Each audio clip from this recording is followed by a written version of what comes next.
Bonjour, c'est Nathalie du blog plantesauvagescomestibles.com. Je suis partie à la cueillette parce que j'ai des invités ce soir et je veux leur faire un repas aux plantes sauvages. Alors j'ai prévu de faire un pesto, de faire une quiche aux plantes sauvages, un petit fromage blanc aux herbes aussi qui va aller sur le plateau de fromage et puis un dessert aux plantes sauvages. Donc j'ai pris mon panier et mes sacs et puis on va voir ce qu'on va trouver en plantes sauvages. Là il y a de l'origan sauvage. Je vais m'en servir pour mon fromage blanc aux herbes.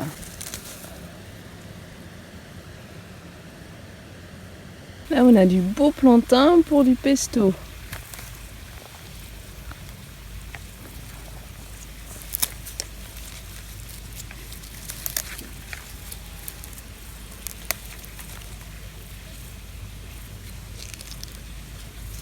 Ici j'ai quelques graines d'ortie, donc elles sont encore vertes, pas tout à fait mûres mais on peut déjà s'en servir. Ça a un petit goût de noisette et je vais sûrement m'en servir pour enrober un fromage frais. Ah, j'aime ça, des belles feuilles de berce. Ça sera pour la quiche. Je choisis les feuilles, vous voyez, elles ont une couleur un peu plus claire, c'est les feuilles les plus jeunes, donc ça sera le meilleur. Quelques fleurs de salicaire pour la déco.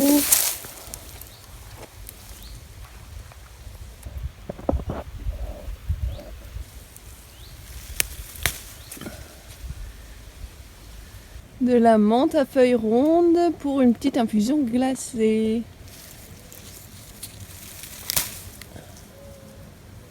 Ah, les belles baies de sureau, bien mûres, superbes. Avec ça, je vais faire un super dessert. Je vous mettrai la recette sur mon blog. En fait, j'ai expérimenté il y a quelques jours un cheesecake vegan aux baies de sureau. Il est super beau, super bon. Je vais régaler mes invités. De la mauve pour la déco, c'est trop beau ça.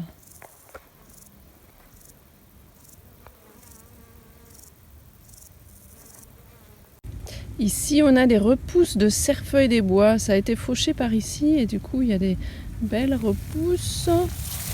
Et ce qui nous intéresse le plus, surtout pour le pesto, ce sont les toutes jeunes feuilles. Mais les plus grandes, ça peut aller dans la quiche.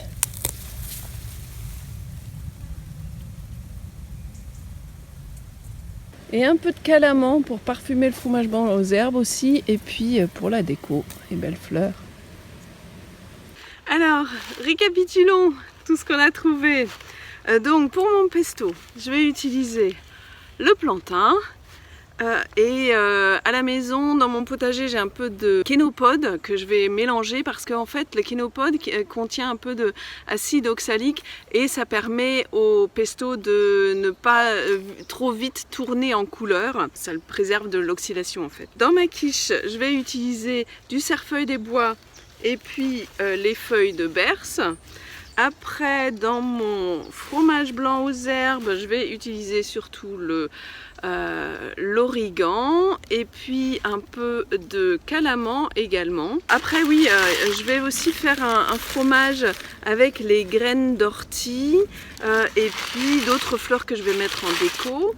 Et puis en dessert, il y aura mon fameux, alors surtout ne le ratez pas, mon fameux gâteau sorte de cheesecake aux baies de sureau vegan avec un fond de tarte cru. Alors je vous mets la recette sur mon blog plantesauvagescomestibles.com. Je l'ai fait goûter à plusieurs amis il y a quelques jours et tout le monde en voulait plus. Voilà, donc avec tout ça, on a de quoi faire, il n'y a plus qu'à rentrer en cuisine et puis me mettre au boulot. Pour les recettes du pesto, vous trouvez une recette de pesto au plantain sur mon blog et également plusieurs recettes de quiche aux plantes sauvages avec différentes pâtes à quiche et puis aussi différentes garnitures avec différentes plantes. Si la vidéo vous a plu, abonnez-vous, partagez et je vous dis à tout bientôt dans une nouvelle vidéo.